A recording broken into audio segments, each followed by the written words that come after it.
3일간 평안하셨습니까? 네, 오늘도 우리 함께 옆 사람과 사랑과 소망을 담아 인사하고 시작하겠습니다. 하늘까지 함께 갑시다. 네.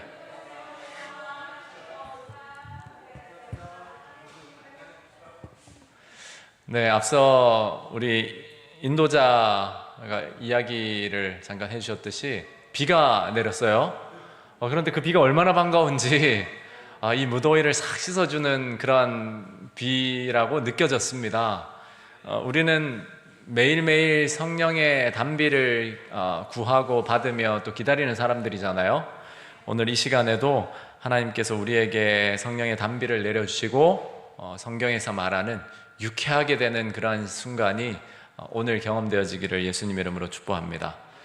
오늘 요한계시록 3장의 6번째 내용, 7교회 보낸 기별 중에 6번째 교회에 해당하는 빌라델비아 교회 내용을 함께 살펴보겠습니다.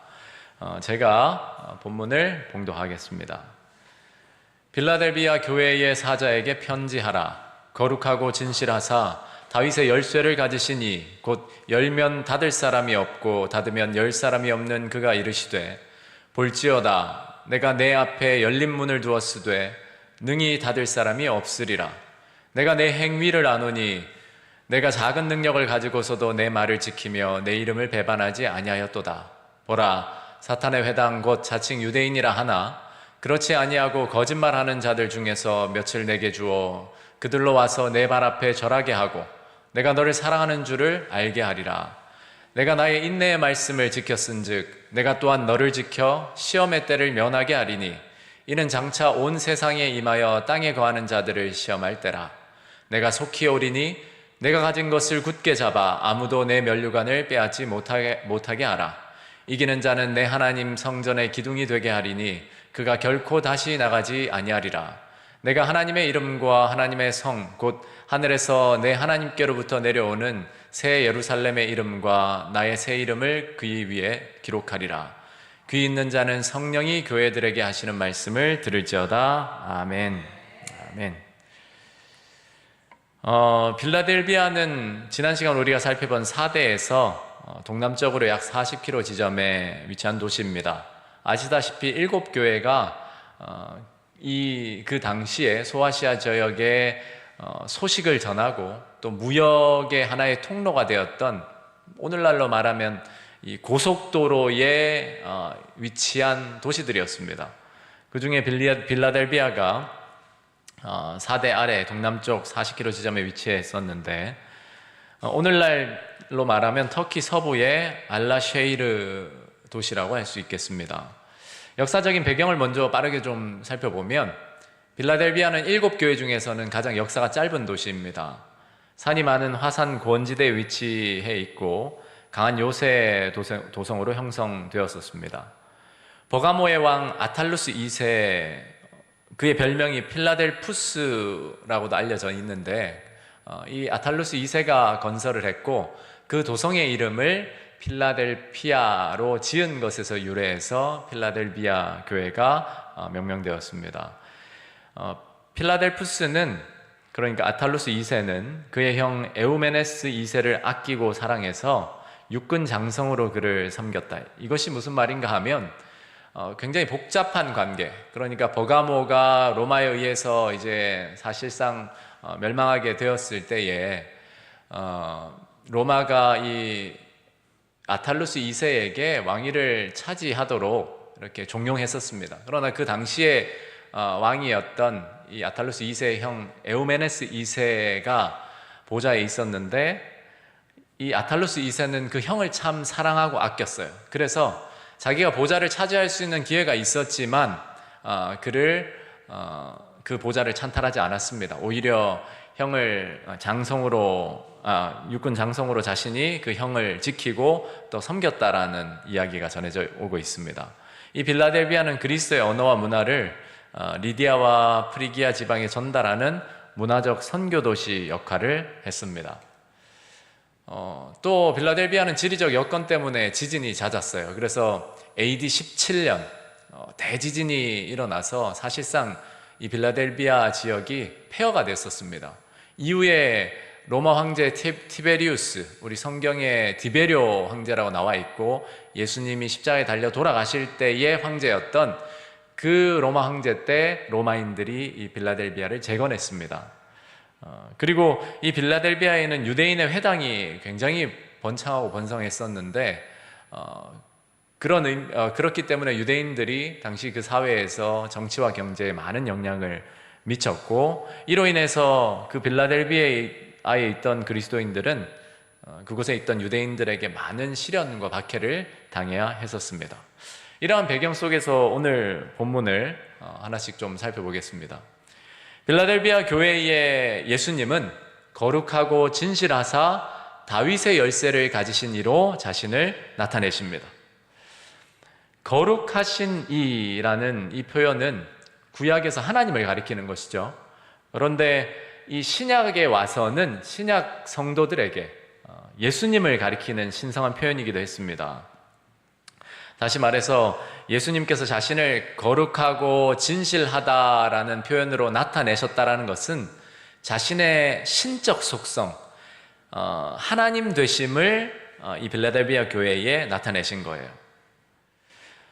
여러분이 아시는 대로 거룩하다라는 것은 단순히 착하다라는 의미가 아닙니다. 단순히 도덕적인 의미가 아니라 거룩하다라는 것은 구별되는 의미가 더 커요.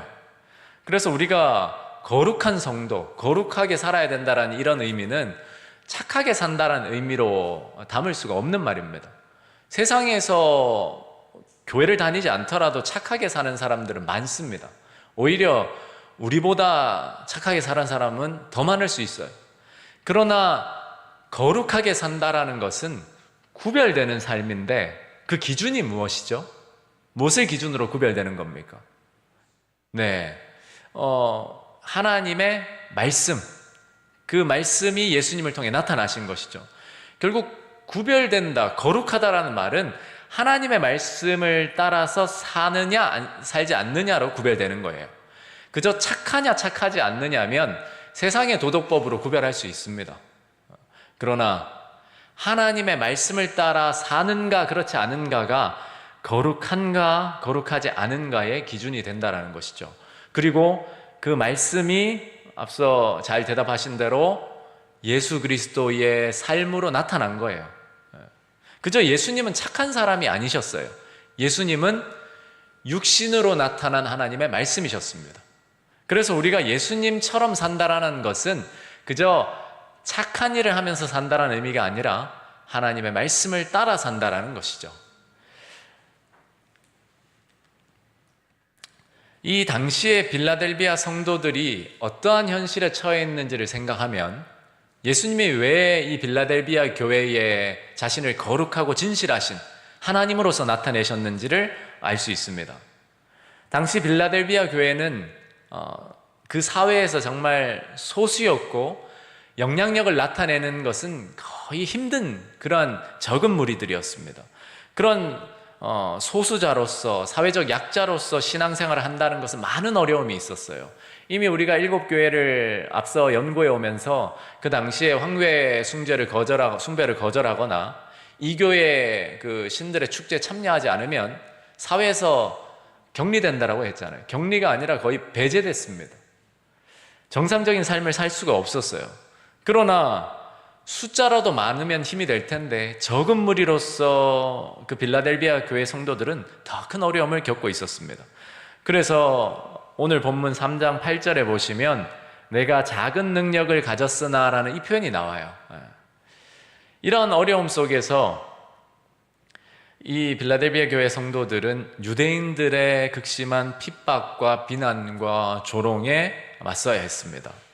워낙 이 빌라델비아가 앞서 설명드린 대로 유대인들의 그 교세가 굉장히 강하고 그 활동이 왕성했기 때문에 특별히 이 빌라델비아 성도들은 이 본문에서 3장 9절에서 언급하는 대로 사탄의 회당 곧 자칭 유대인이라 하나 거짓말하는 자들로 인하여 많은 어려움과 박해를 당했습니다. 그러면서 이 유대인들이 뭐라고 이야기했냐면 자신들은 거룩한 하나님, 여호와 하나님을 섬기는 사람들이고 이 사람들이 이단이라고 치부해버리고 비난하고 박해했던 거예요.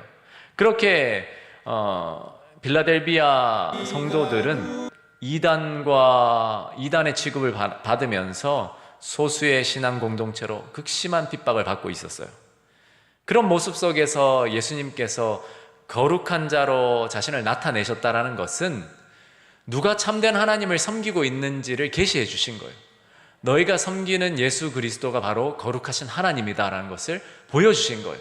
그래서 이 빌라델비아 성도들은 자신들의 신앙이 틀리지 않았다라는 것, 자신들이 섬기는 하나님이 구약의 여호와 하나님이시고 그 하나님이 이 신약 그들의 시대에 예수 그리스도로 계시되었다는 사실을 확신을 가졌던 거예요.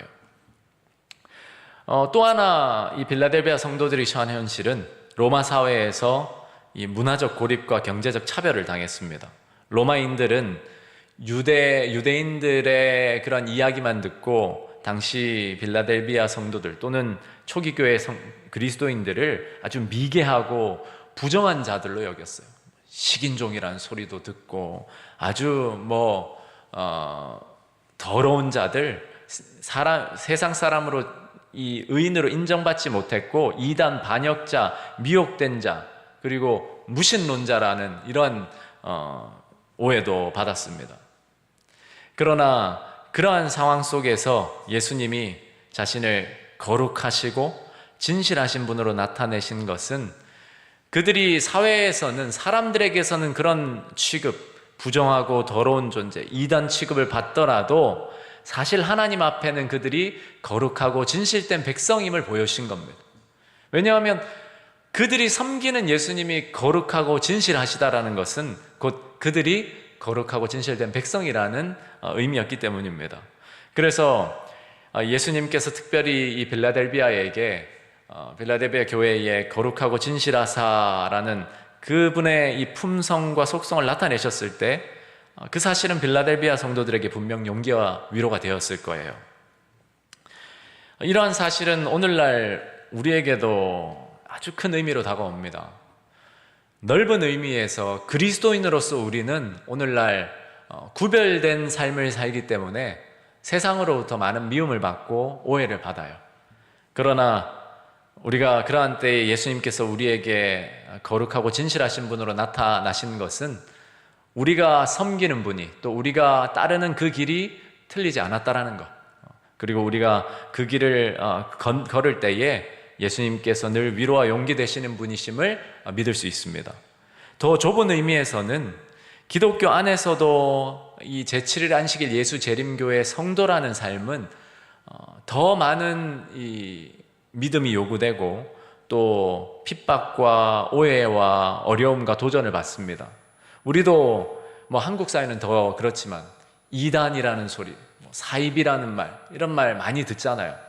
그런데 우리가 이렇게 변명이 아니죠. 설명하고 또 이렇게 설득하고 깨닫게 해주려 해도 듣지도 않고 기회도 주지 않고 사회생활을 할 때도 이런 이단이라는 이 딱지가 붙어서 의도하지 않는 많은 어려움과 모욕을 당하고 힘든 삶을 사는 것이 우리 제7일 안식 예수 재림교회 재림 성도들의 삶입니다. 물론 현대 사회는 이제 종교에 관심이 많이 없어졌기 때문에 2단이든 3단이든 관심이 없다 이런 분위기도 있지만 여전히 교회 안에서, 기독교 안에서, 특별히 한국 사회에서는 우리는 많은 어려움을 겪어요. 그런데 오늘 예수님은 이 요한계시록 3장 기별을 통해서 우리에게 거룩하고 진실되신 분으로 나타내십니다. 그러면 그 거룩함의 표준이 무엇인가? 바로 하나님의 말씀이거든요. 우리가 거룩하다라고 하는 것은 그저 무엇을 안 먹고 무엇을 하고 있는 것이 아니라 하나님의 말씀의 편에 서고 하나님의 말씀을 따른다는 것에 있거든요. 그러므로 세상 사람들이 또 사회가 우리를 어떻게 판단하든지 간에 우리가 하나님의 말씀을 따르는 그 노선을 유지하면 예수님께서는 우리를 거룩하고 진실된 백성으로 인정해 주신다라는 사실이에요. 그리고 우리는 다른 어떤 것보다 그러한 예수님의 품성과 자기 계시를 통해서 위로와 용기를 얻을 수 있어야 합니다. 분명히 성경은 말하기를 우리가 하나님의 말씀을 따라 구별된 삶을 살면 분명히 박해를 받게 돼 있다고 이야기하고 있어요. 만약에 우리가 이 말씀의 노선을 지키고 예수님을 따르는 그 삶을 살면서도 세상이 다 칭찬하고 이단이라고 하지 않고 뭐 사입이라고 하지 않고 다 좋게만 이야기하면 사실 뭔가 문제가 있을 수 있는 거예요. 분명히 예수님 안에서 경건하게 살고자 하는 자, 즉 구별된 삶을 살고자 하는 자는 박해를 받게 되어 있다고 말하거든요. 하나님의 말씀은 우리에게 오늘도 분명히 이야기합니다. 내가 거룩하니 너희도 거룩할지니라.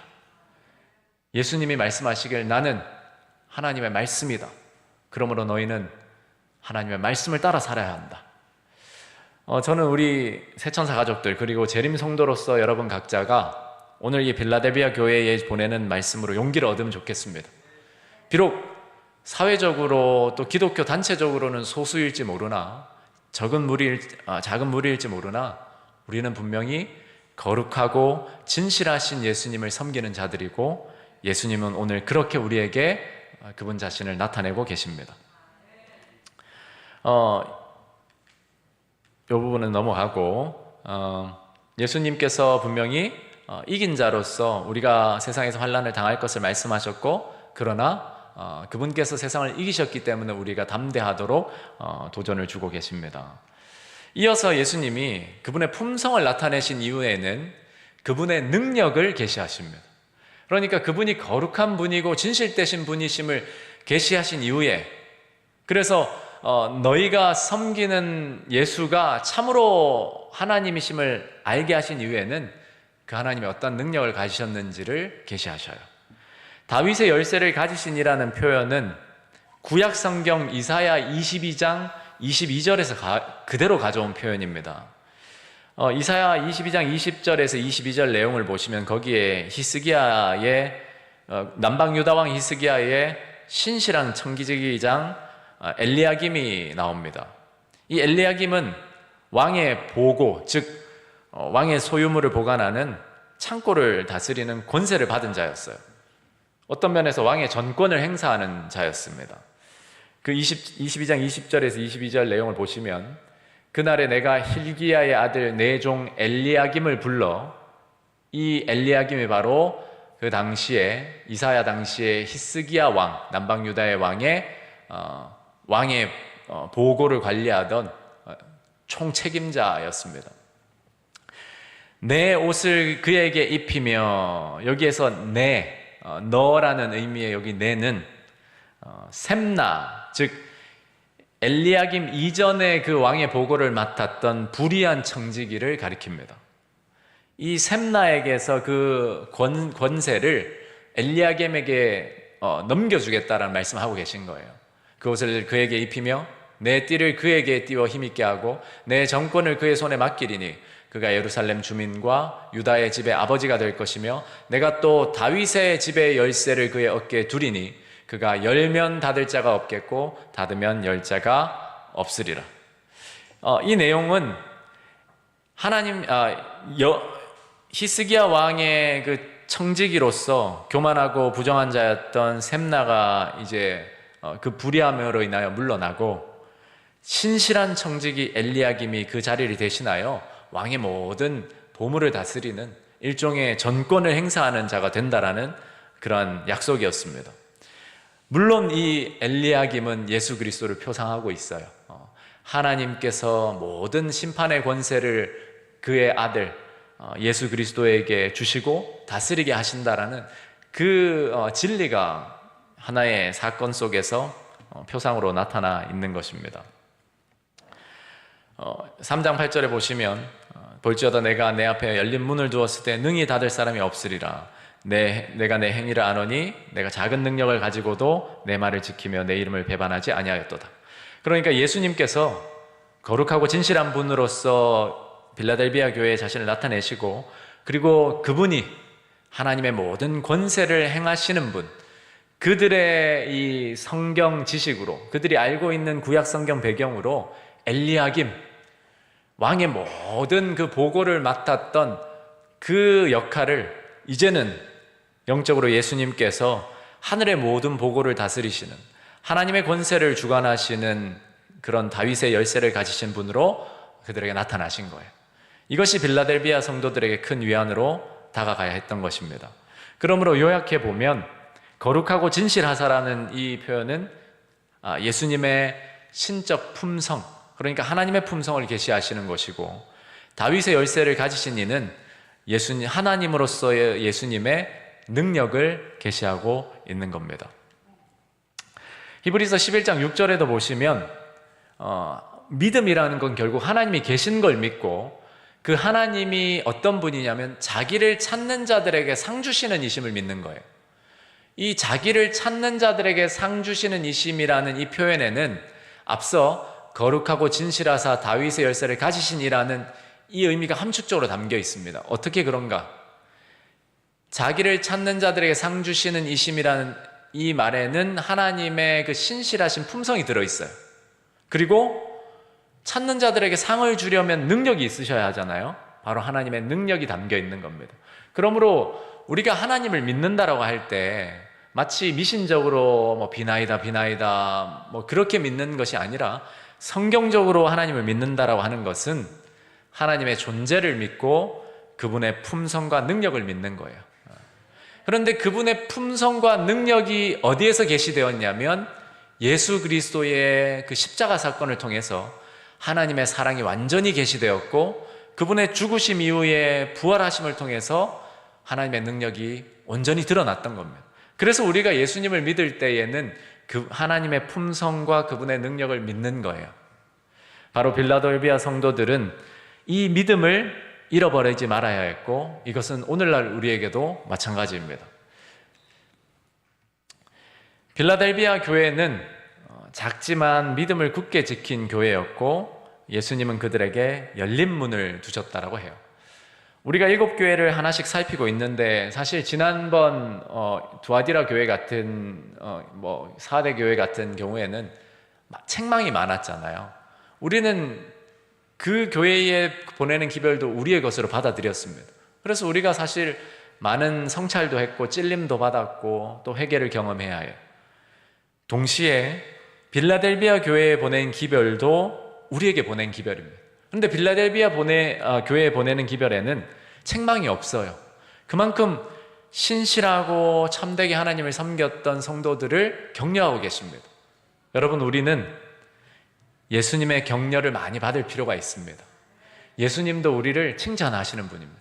오히려 칭찬을 즐겨 하시는 분이시고, 오늘 이 말씀을 통해서는 우리를 책망하지 않으세요. 말 그대로 고래도 춤추게 한다라는 그 칭찬을 우리에게 주시고 계신 거예요. 저는 빌라델비아 교회를 이 교회에 보낸 기별을 묵상하면서 새천사 교회를 많이 생각해 봤어요. 이전에 그 김현철 목사님이 세미나 하실 때 새천사 교회가 어떻게 시작했는지 사진들을 이렇게 보여줬는데, 소그룹을 이제 시작하실 때에 정말 여기 앞에 좌석, 사진 아직도 기억납니다. 요 앞에 다 채우지도 못하는 인원이 앉아가지고 이제 소그룹 시작한다고 이렇게 앉아 있더라고요. 그래서 너무 사실은 이거밖에 사람이 없었나 싶을 정도로, 그런 교회가 비록 작은 능력이지만 하나님을 신뢰하고 서로 형제 우애를 돈독히 하면서 말씀을 나누고 삶을 나누는 가운데 하나님이 주시는 많은 은혜와 복을 누렸잖아요. 그 모습이 이 빌라델비아 교회에서 많이 반영이 됐습니다. 이 빌라델비아라는 말 자체가 형제 우애란 말이에요. 앞서 그 버가모의 왕이 자신의 형제에 대한 그 애틋한 사랑과 우정을 기념하기 위해서 붙인 이름이었는데, 빌라델푸스라는 그 왕이, 이 빌라델비아 교회가 가리키는 말처럼 사실 새천사 교회는 소그룹을 통해서 그 어떤 교회보다 형제 우애가 돈독해지는 경험을 했어요. 우리가 완전하다라는 이야기를 하는 게 아닙니다. 우리가 그러한 하나됨을 경험해 나가고 있다라는 말이에요. 그런 면에서 저는 오늘 본문이 우리 새천사 교회에 하나님이 보내시는 기별이라고 확신합니다. 우리 새천사 교회에 하나님은 책망하지 않으시고 칭찬하고 계십니다. 너희가 정말 작은 능력으로 충성하고 그렇게 신실하게 말씀을 따라 구별된 삶을 살기로 그렇게 노력하여서 여기까지 왔다. 물론 많은 어려움이 있었죠. 그러나 우리 새천사 교회가 믿어야 하는 것은 하나님의 품성과 그분의 능력입니다. 한번 열어두면 닫을 사람이 없는 그 문, 그것은 핵심적인 의미로는 복음을 전하는 문이에요. 하나님의 복음을 전하는 그 문이 열렸기 때문에 아무리 자칭 유대인이라고 하는 그 사단의 회도 그 문을 닫을 수가 없습니다. 막아보려고 했지만 그 작은 능력을 가진 하나님의 백성들이, 그리스도인들이 복음을 점점 확장시키고 그렇게 성장해 나갔던 모습이 빌라델비아 교회였어요. 여러분, 우리 새천사 가족들이 그렇게 소그룹을 하기로 결심하고 처음에 어색하고 왜 하는지도 모르겠고 그러나 순종하는 마음으로 따라가면서 그렇게 씨름할 때 사단이 가만히 있었을까요? 그렇지 않았습니다. 모르긴 몰라도 여러분들이 더 잘 아실 거예요. 끊임없이 시험하고 자칭 교인이라고 하는 사람들, 자칭 하나님 믿는다고 하는 사람들조차도 때로는 시험하고 넘어뜨리려 하고 함에도 진실하시고 거룩하신 예수님이 붙들어 주셨던 거예요. 우리는 그 은혜를 잊지 말아야 합니다. 그리고 한번 열어두신 그 문, 은혜의 문, 능력의 문은 여러분이 이미 경험하고 계신 대로 닫히질 않습니다. 하나님이 그 문이 닫히도록 하지 못하세요. 마치 노아 시대에 노아 방주의 문이 열려 있을 때 그 어떤 사람의 손도 그 문을 닫을 수 없었듯이 하나님께서 오늘 그 문을 열어두신 거예요. 그리고 또 한편으로 이 열린 문은 우리 각자로 따지면 구원의 문이라 할 수 있습니다. 우리에게 열어두신 이 구원의 문은 예수님이 닫으실 때까지 결코 닫지 않습니다. 우리는 이 구원의 문에 들어가 하나님이 주시는 구원의 확신을 가지고 살아야 합니다. 또 하나님께서 성도들에게 주시는 친밀한 교제와 또 하나됨의 연합의 문은 결코 닫혀지지 않는다라는 사실입니다. 저는 우리 새천사교회 성도들이 그리고 우리의 소그룹 사역이 이 빌라델비아 교회가 경험했던 축복을 동일하게 경험하게 되기를 예수님 이름으로 축복합니다. 사도 바울은 자신이 복음을 전함에 있어서 복음의 문이 열려 있다라고 자주자주 표현을 했었어요. 그런데 이러한 표현들과에 반하여 예수님은 뭐라고 말씀하셨냐면 천국 문을 닫으려는 사람들이 있다라고 분명히 경고하셨어요. 그 사람들이 누구였냐 하면 소위 하나님을 믿는다라고 하는 사람들, 거룩하신 하나님을 섬긴다라고 하는 사람들, 자신들이 스스로 거룩한 자라고 여기는 사람들이 그런 일들을 할 것이라고 말씀하셨어요. 여러분, 우리도 무엇보다 주의해야 할 것은 우리가 하나님이 열어두신 문을 닫으려 하는 그러한 사람들이 혹 되진 않고 있는지를 늘 점검해 보아야 합니다. 분명한 것은 오늘은 하나님께서 우리를 빌라델비아 교회로서 부르셨고 또 그렇게 칭찬하고 계세요.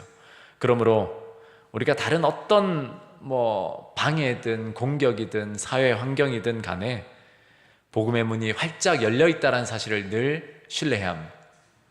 요즘 전도에 있어서 많은 말들을 하잖아요. 요즘 사람들 전도 싫어한다, 받아들이질 않는다, 전도가 잘 안 된다. 그러나 우리가 늘 기억해야 할 것은 하나님이 열어두셨기 때문에 그 문은 항상 열려 있다라는 거예요. 중요한 것은 그 하나님을 우리가 신뢰하는가라는 것이죠. 자칭 유대인이라 하나 실상은 사단의 회인자들, 경건의 모양만을 가진 유대인들의 핍박과 방해에도 빌라델비아는 예수님이 그들을 사랑하시며 그들을 지키시고 원수들을 물리쳐 주시려는 보증을 받았습니다. 그것이 9절에서 10절 내용에 잘 나와 있죠. 이 빌라델비아 교회에 보내는 기별은 예언적으로 해석해 보면 재림운동 시대를 가리키고 있습니다. 이것을 아주 정확하게 끊어내기는 어렵지만 대략 종교개혁 시대 이후에 영국과 미국을 중심으로 한 개신교의 영적 부흥이 일어난 시기가 있었어요. 그것이 1차 대각성, 2차 대각성 이렇게 구분 짓기도 하는데 이 빌라델비아 교회의 상황은 18세기와 19세기의 그리스도교의 상황과 일치합니다. 이 시대는 개신교의 큰 부흥이 특징을 이룬 시기였어요. 이를테면 조지 휘필드나 조나단 에드워즈나 또는 찰스 피니, 뭐 더 조금 전으로 하면 존 웨슬리 같은 사람들이 정말 복음을 가지고 사회를 개혁하고 온 나라를 흔들던 그러한 시대였습니다. 이때는 여러 종류의 부흥운동이 펼쳐졌고 많은 선교의 활동들이 이루어졌고 하나님께서도 많은 복을 부어주셔서 정말 그리스도인들 간의 친교와 자아의 정신이 회복되었고 복음이 온 세상으로 뻗어나가는 그런 마중물의 역할을 했었습니다. 그래서 이 시기에는 하나님께서 책망치 않으시고 격려와 용기를 주고 계신 거예요. 예언적으로 다시 좀 복습해 보면 빌라델비아 교회를 향해서 예수님은 거룩하고 진실하심을 나타내셨잖아요. 그래서 이 시기는 참으로 하나님 앞에 거룩한 구별된 백성으로 많은 사람들이 세워졌던 시기예요. 그런 것을 생각해 보면 우리 또한 새천사 교회의 소그룹 사역의 목적은 거룩한 백성이 되는 데 있습니다. 착한 사람이 되는 것에 있지 않아요. 착한 사람이 되려면 도덕 시간에 열심히 공부하고 봉사활동을 열심히 하면 돼요. 그러나 그 자체도 하나님이 기뻐하시는 일이지만 우리는 거룩한 백성이 되어야 합니다. 그것은 도덕적인 사람 이상으로 하나님의 말씀을 따르는 사람이 되어야 한다는 사실이죠. 그러한 사람들을 하나님께서는 능히 지키시는데 어떻게 지키시는가? 다윗의 열쇠를 가지신 이로써 하늘의 모든 보고를 열어 우리에게 필요한 모든 것을 공급하신다는 거예요. 거룩한 백성으로 살아가는 데 필요한 은혜를 하나님께서는 하늘 창고를 여셔서 아끼지 않고 다 부어주신다는 겁니다. 그런데 그 하늘 창고가 늘 열려 있다는 것이 중요한 거예요. 사단이 결코 그 창고의 문을 닫을 수가 없습니다. 왜냐하면 예수님이 그 열쇠를 가지고 계시고 한 번 열면 닫혀지지 않는 문이기 때문입니다. 조금 빠르게 이제 넘어가서 빌라델비아 교회를 향한 칭찬과 격려 가운데 마치 노아의 방주문이 누구든지 들어갈 수 있도록 열려 있다가 약속의 기간이 지난 후 문이 닫혔고 비가 쏟아지기 시작했을 때 아무도 그 문을 열 수 없었던 것처럼 예수님께서는 지금 우리에게 그 구원의 문을, 은혜의 문을, 능력의 문을 열어두고 계신다라는 거예요. 그러므로 개인적으로 늘 그 구원의 확신을 경험하는 은혜를, 그리고 공동체적으로는 늘 하나님의 복음을 전파하고자 하는 그 사명자의 삶을 새롭게 해야 하는 것입니다. 빌라델비아는 분명히 적은 능력을 가지고 하나님의 말씀을 지켰대요. 여러분, 우리도 비록 다른 일반의 여러 대형 교회들과 비교했을 때는 정말 작은 교회잖아요. 수만 명, 수십만 명이 모이는 그런 여느 교회들과 비교해서는.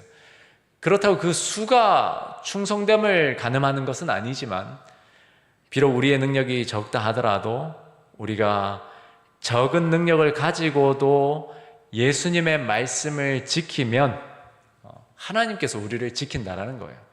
그래서 어떤 신학자는 우리가 하나님의 말씀을 지킬 때 하나님의 말씀은 우리를 지킨다, 이런 유명한 말을 한 적이 있어요. 여러분, 우리가 하나님의 말씀을 지키면 예수님, 그 말씀 되시는 예수님은 분명히 우리를 지키십니다. 빌라델비아 시대에 그 18세기, 19세기에 정말 헌신적인 그리스도인들이 많이 활동했어요. 선교사의 아버지라 할 수 있는 윌리엄 캐리가 인도 선교사로 나가는 그 과정, 얼마나 헌신적이고 또 평생을 바쳐 선교했는지, 그러한 예들이 많았습니다. 그리고 성소교회가 발족되고 예수님의 재림이 각 지역에 성경적으로 해석되고 전파되어서 우리가 잘 아는 대로 윌리엄 밀러를 중심으로 한 재림운동이 펼쳐졌습니다. 그리고 많은 사람들이 그 재림운동에 참여했고 많은 개혁들이 이루어졌죠.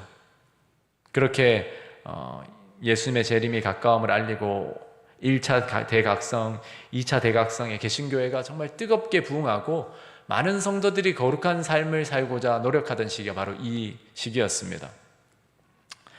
빌라델비아 교회는 적은 능력을 받아 큰 역사를 이룬 책망이 없는 유일한 교회였습니다. 그러한 교회에 예수님께서 권면하신 말씀은 내가 나의 인내할 말씀을 지켰은즉. 여러분, 우리도 말씀을 지키는 데는 분명히 인내가 필요합니다. 쉽지 않아요. 인내하고 견디는 일이 반드시 필요합니다. 말씀을 지키는 것이 정말 수월하다면 어쩌면 그 말씀의 표준이 세상과 일치되어 있는지도 점검해 봐야 합니다. 그렇게 할 때 하나님께서는 우리를 지키시겠다라고 약속하셨습니다.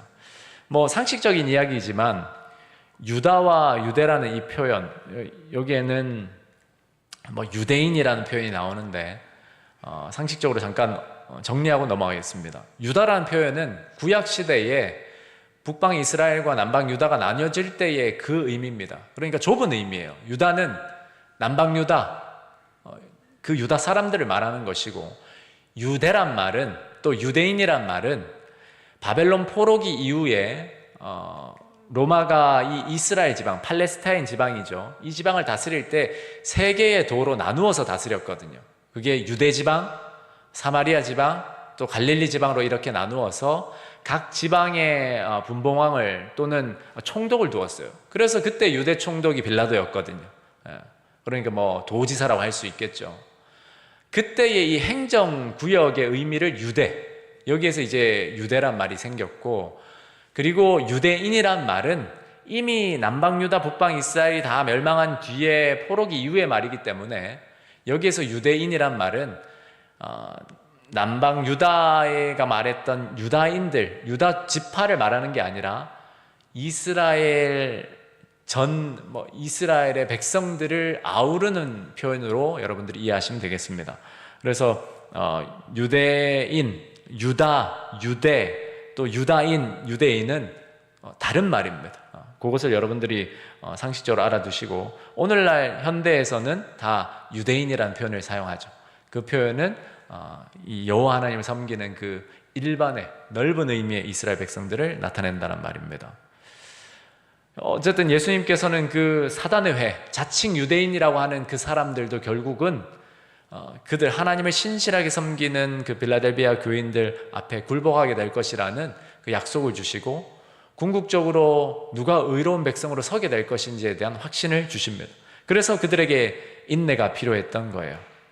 그리고 결국 하나님의 엄연한 심판이 이를 때에 양과 염소를 구분하시고 알곡과 가라지를 구분하실 때에 빌라델비아 성도들, 거룩하시고 진실하신 예수님을 따르던 그 백성들을 하나님께서 지키고 보호하시겠다는 약속까지 주신 거예요. 그래서 우리가 이 영적인 말씀들을 우리에게 적용해 보면 오늘날 우리는 하나님의 말씀을 따라 거룩한 백성으로 구별된 삶을 사는 그 일에 충성해야 하고 인내를 도전받고 있습니다. 또 우리가 각자 소그룹으로서 이 교회로서 연합되었을 때 바로 서로가 그렇게 하나님의 말씀의 편에서 거룩한 삶을 살 수 있도록 서로를 격려할 필요도 있겠습니다. 예수님께서 또 권면하신 것이 내 면류관을 빼앗지 못하게 하라는 것이었습니다. 성경에 보면 큰 특권을 받았다가 그 특권을 잃어버린 사람이 나오는데, 그것이 바로 에서였고 장자였던 야곱의 아들 르우벤이었고 이스라엘의 초대왕 사울이었고 예수님의 제자 유다였습니다. 그들은 다 어찌 보면 면류관을 얻은 사람들인데 그 귀한 특권을 잃어버린 사람들이에요. 한번 구원받으면 영원히 구원받는다라는 이 기독교계 안에의 주장 또는 설명은 사실은 성경적이지 않습니다. 물론 진정으로 하나님 앞에 거듭난 구원받은 백성이라면 어느 시점에는 하나님께서 그들을 온전히 지키는 시점이 예언적으로나 그들의 일생으로나 분명히 있을 수 있어요. 분명히 그렇게 있을 수 있습니다. 그래서 엘리야도 하나님께서 데려가신 것이고 에녹도 마찬가지입니다. 그러나 분명한 것은 한 번 구원받으면 영원히 구원받는다라는 그런 주장은 결국 성경적이지 않다라는 거예요. 우리는 늘 예수님 안에 있을 때 안전하다는 사실을 기억해야 합니다. 예수님 안에 있지 않고 예수님과 분리되면서도 자신의 구원을 주장하는 것은 결코 성경적인 주장이 될 수 없습니다.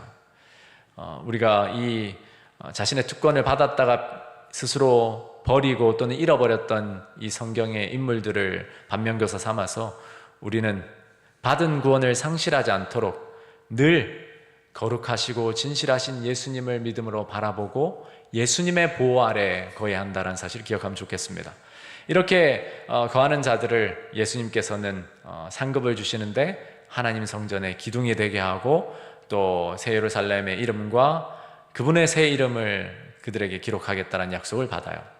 하나님의 성전의 기둥이 된다라는 것은 온갖 풍파와 지진이 휩쓸고 지나간 후에도 남아있는 기둥처럼 하나님의 백성들이 세상의 모든 풍파와 여러 시험 가운데서도 하나님의 보호하심을 따라서 보존되고 지켜진다라는 그러한 약속입니다.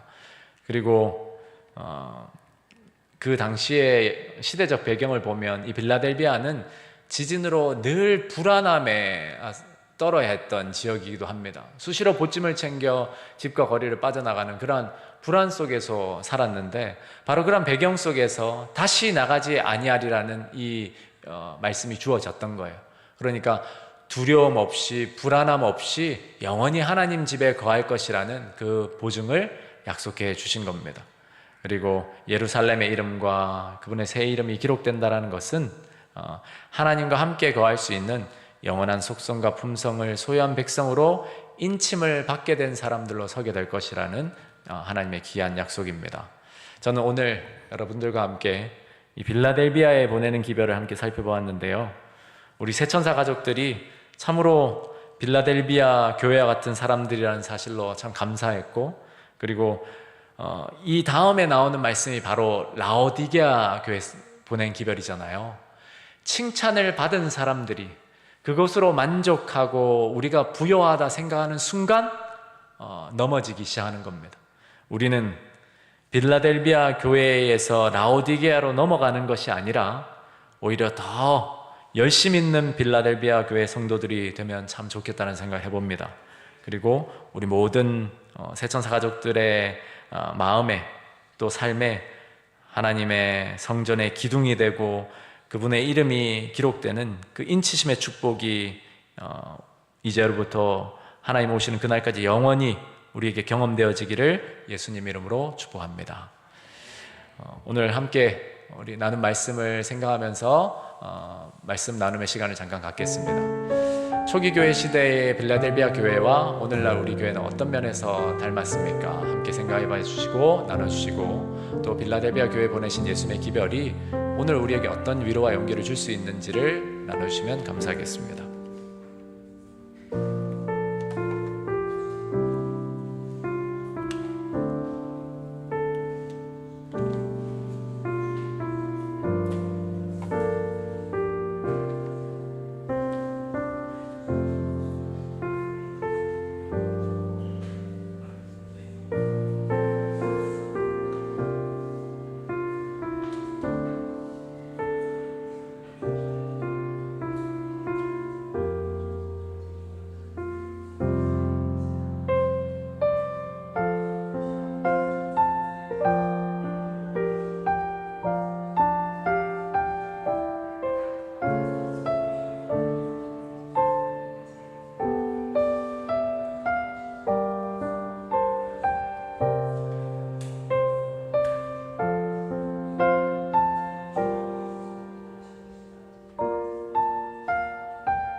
이제 서로를 위해 기도해 주시고 마무리해 주시면 감사하겠습니다.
네, 제가 기도드리고 마치도록 하겠습니다.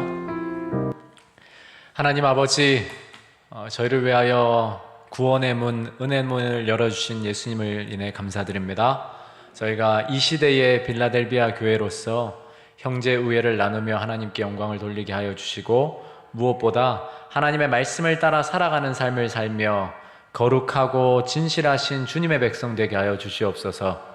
그 일을 위해 우리에게 인내가 필요하고 하늘의 능력이 필요한 줄 아오니, 하늘의 보고의 열쇠를 가지신 예수님께서 그 하늘의 모든 보물들을 우리에게 공급하여 주셔서 우리로 넉넉히 세상을 이기며 사신 예수님의 길을 따르게 하여 주시옵소서. 예수님 이름으로 기도합니다. 아멘.